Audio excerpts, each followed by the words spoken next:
सुभद्रा योजना के नेकरी आसी जाइए बहुत बड़ अपडेट।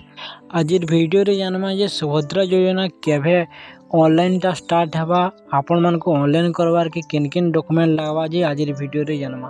तार आगरु आपण मान हम चैनल के नुहा करी चैनल वाला चैनल के सब्सक्राइब कर। अपडेट टा देखुन जेंदा सुभद्रा योजना नवा सरकार घोषणा करी छंती। सुभद्रा योजना गोटिए सप्ताह मध्य रे लागू हेबो।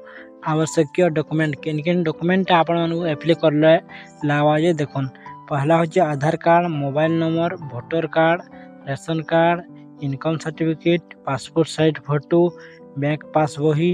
बयस सीमा आपण मानकर बयस सीमाटा 23 रु 59 वर्ष भितर आपण मानको होतबार कथा जिन लेडीज एप्लाई करबे। गोटिए रेशन कार्ड रे जने विवाहित महिला आवेदन करि पारिबे। जेंडा गोटे रेशन कार्ड रे जने महिला आवेदन करि पारबे। आवेदन करबा निमंते तारीख परवर्ती समय रे जणाई दिया जिवो। जेंडा कि एप्लाई करबा डेट टा जेते बेला आसबा आपण मानको जणाई दिया जिवो। अधिक तथ्य जानिबा पई आम सीएससी सेंटर को जोगाजोग करंतु। जेंडा आपण माने अधा किसी डिटेल्स जानबार कि आपण मानकर पाखे जेने भी सीएससी सेंटर अछि से सीएससी सेंटर के जे करी आपण माने पचरे उचरे पारबे। वीडियो जदि भल लागले लाइक करूँ, आम चैनल के नहाय करी चैनल सब्सक्राइब करूँ।